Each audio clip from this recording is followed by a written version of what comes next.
قتل سے بڑا جرم ہے۔ سجدے ہی کا تو انکار کیا تھا شیطان نے۔ شیطان نے کوئی زنا کیا تھا، کوئی قتل کیا تھا، کوئی شراب پی تھی، کوئی جوا کھیلا تھا، کیا کیا تھا؟ کوئی شرک کیا تھا۔ شیطان سجدے کا انکاری ہوا، ایک سجدے کا انکار کر کے وہ ہمیشہ کے لیے مردود ہو گیا۔ اس مسلمان کو ہوش نہیں ہے جو روزانہ دن میں 5 دفعہ 20 سجدوں کا انکار کیے بیٹھا ہوا ہے، اور پھر آرام سے روٹی کھاتا ہے، آرام سے چائے پیتا ہے، اور آرام سے کہہ لگاتا ہے، اور آرام سے اخبار پڑھتا ہے، آرام سے بیوی کے پہلو میں لیٹتا ہے۔ ایک سجدے کا انکار ہو کر شیطان ہمیشہ کے لیے مردود ہوا۔ جس نے فجر کا انکار کیا سجدوں کا، پھر ظہر کے سجدوں کا مذاق اڑایا، پھر عصر کا مذاق اڑایا، پھر مغرب اور عشاء کا مذاق اڑایا۔ گھر میں نماز پڑھنا بھی چلو نہ پڑھنے سے تو بہتر ہے، پر یہ بھی نماز کا مذاق ہی ہے۔ اور 8ویں دن سر پہ ٹوپی رکھ کے آیا۔ 8 دن جس نے اتنے سجدوں کا انکار کیا، وہ اس بات سے نہیں ڈرتا کہ کہیں اللہ اسے مردود نہ کر دے، تو کیا ہوگا اس دن جب جن بچوں کی خاطر یا جس نفس کی خاطر اللہ کے بغاوت کی کہ اٹھا نہیں جاتا، آیا نہیں جاتا، گرمی بڑی ہے، سردی بڑی ہے، اندھیرا بہت ہے، کیا قبر کے اندھیرے یاد نہیں ہیں؟ کیا قبر کی گرمی یاد نہیں ہے؟ کیا جہنم کی آگ بھول گئے؟ کیا جہنم کے عذاب بھول گئے؟ کیا جنت کی نعمتیں بھول گئے؟ وہ اللہ کا کلام بھول گئے، وہ اللہ کا دیدار بھول گئے، وہ اللہ سے ملاقات بھول گئے، وہ محبوب خدا کی محفل بھول گئے۔ یہ کیسا اسلام ہے؟ یہ کیسے پتھر دل ہیں جو کمانے میں تو ایسے مست ہوئے کہ ہوش نہیں، اور جب اللہ بلائے تو ایسے غافل ہو جائیں، نہ بوڑھے پر جوں گے، نہ جوان کو ہوش آئے، نہ کسی عورت کو ہوش آئے، نہ کسی مرد کو ہوش آئے، نہ بازار بند ہوں۔ ارے میرے بھائیو، حکومت سے پیسہ بچانے کے لیے ہڑتالیں کی، 20 دن بازار نہ کھولے، نماز کے لیے اگر دکانیں بند کرتے تو آج اللہ تعالیٰ آپ کو ہر ظالم سے باہر نکال دیتا۔ کوئی ظالم نہ آپ کے مال پہ ہاتھ ڈالتا، نہ آپ کی عزت و آبرو پہ ہاتھ ڈالتا۔ دن دہاڑے ڈاکے پڑے، کیوں پڑے؟ کہ ہم باغی ہو گئے، ہم نے اللہ سے بغاوت کر دی۔ کیا جمعے کے دن صرف اللہ بلاتا ہے؟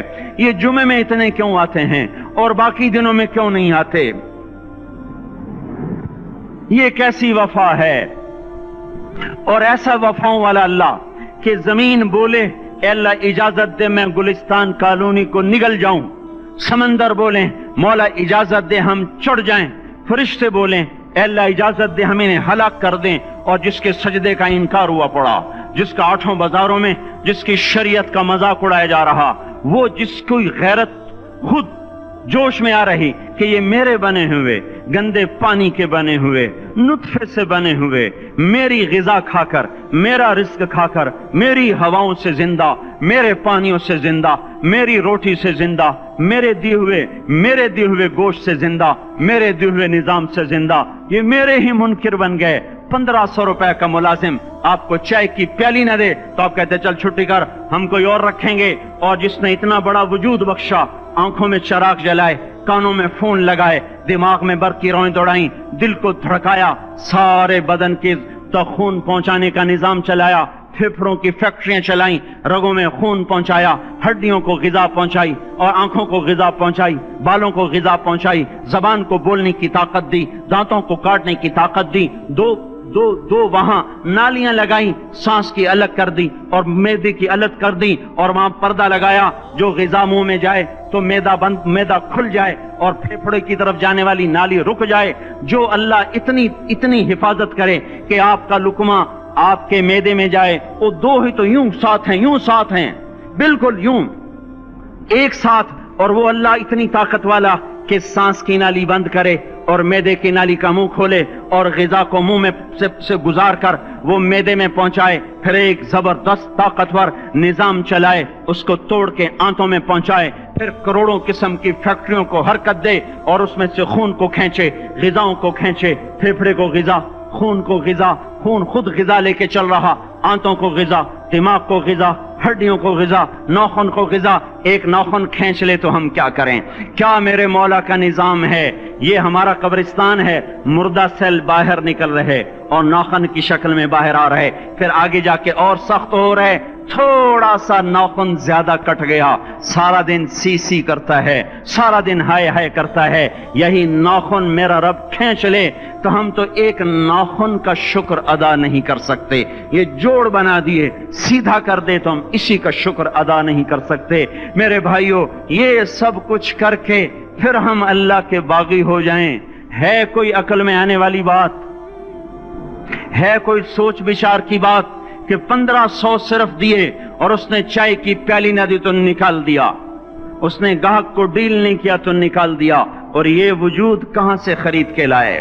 یہ زمین کس نے بچھا کے دی؟ والارض وضعها للانام، اے میرے بندو میں نے ہی تو تمہیں بنا کے دی، فاکہۃ، دیکھو میں نے تمہارے لیے پھل نکالا، والحب ذو العصف والریحان، میں نے ہی تمہارے لیے غلہ بھی بنایا اور بھوسا بھی بنایا، فبأي آلاء ربكما تكذبان، میری کیوں نعمتوں کو جھٹلاتے ہو؟ کیوں میرے باغی بنتے ہو؟ کس کس کا انکار کرتے ہو؟ دیکھتے نہیں ہو رب المشرق والمغرب، رب المشرقین والمغربین، میں تمہارے مشرق کا بھی رب ہوں، مغرب کا بھی رب ہوں، شمال کا بھی رب ہوں، جنوب کا بھی رب ہوں، فبأي آلاء ربكما تكذبان، پھر بھی تم میرے باغی ہو گئے، پھر بھی مجھے میری نعمتوں کو جھٹلاتے ہو۔ خلق الانسان من صلصال کالفخار وخلق الجان من مارج من نار، تمہیں مٹی سے بنایا، جن کو آگ سے بنایا، میری فبأي آلاء ربكما تكذبان، کیوں مجھے جھٹلاتے ہو؟ کیوں میری نعمتوں کا تم انکار کرتے ہو؟ تمہیں پتہ نہیں ہے کہ میں نے دو پانی چلائے، ایک کڑوا ایک میٹھا، بینہما برزخ، ان میں پردہ لگایا، لا یبغیان، تاکہ کڑوا پانی میٹھے میں نہ چلا جائے، اگر میں پردہ ہٹا لوں تو کڑوا میٹھے میں چلا جائے تو پھر نہ کوئی تمہیں حکومت کا پانی میٹھا ملے نہ زمین کا پانی میٹھا ملے۔ فبأي آلاء ربكما تكذبان، تم دیکھتے نہیں ہو تمہاری کشتیاں میرے اتنے بڑے سمندر میں آرام سے کراچی سے چل کر نیو یارک تک چلی جاتی ہیں، اور میں طوفانوں کو روکتا ہوں، موجوں کی لگام کو لگام دیتا ہوں، پانی کو تھام کے رکھتا ہوں کہ تمہارے تنکوں جیسے جہاز میرے ایسے محیط اور خوفناک سمندروں پر ایک کنارے سے چل کر دوسرے کنارے تک چلے جاتے ہیں۔ فبأي آلاء ربكما تكذبان، تمہیں پتہ نہیں ہے تم سب مر جاؤ گے اور تمہارا رب ہمیشہ باقی رہے گا۔ فبأي آلاء ربكما تكذبان، تمہیں پتہ نہیں ہے کہ ہر روز اس کی شان جدا ہے، كل يوم هو في شأن، فبأي آلاء ربكما تكذبان، نہیں سنتے ہو؟ سنفرغ لكم أيها الثقلان، پھر سن لو میں ان قریب تمہارے لیے حساب کتاب کا نظام چلانے والا ہوں، اور میں ان قریب تمہارے لیے فارغ ہونے والا ہوں۔ فبأي آلاء ربكما تكذبان، کیوں جھٹلاتے ہو؟ کیوں باغی بنتے ہو؟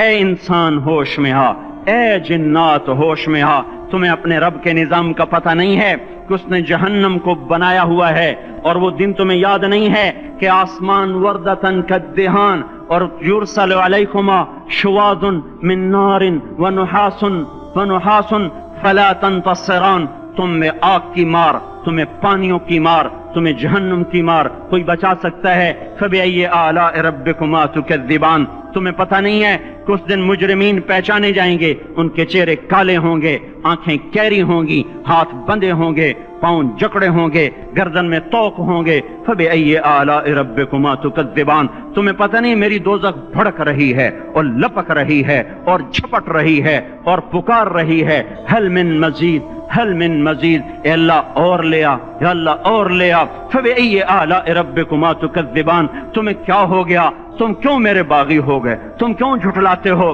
یہ بھی سن لو، وَلِمَنْ خَافَ مَقَامَ رَبِّهِ جَنَّتَانِ، اگر تم مجھ سے ڈر گئے تو تمہارے لیے بڑی عالی شان جنتیں ہیں۔ فبأي آلاء ربكما تكذبان ذواتا افنان، فبأي آلاء ربكما تكذبان فيهما من كل فاكهة زوجان، فبأي آلاء ربكما تكذبان فيهما عينان تجريان، فيهما من كل فاكهة زوجان متكئين على فرش بطائنها من استبرق وجنى الجنتين دان، فيهن قاصرات الطرف لم يطمثهن انس قبلهم ولا جان، كأنهن الياقوت والمرجان، هل جزاء الإحسان إلا الإحسان، فبأي آلاء ربكما تكذبان،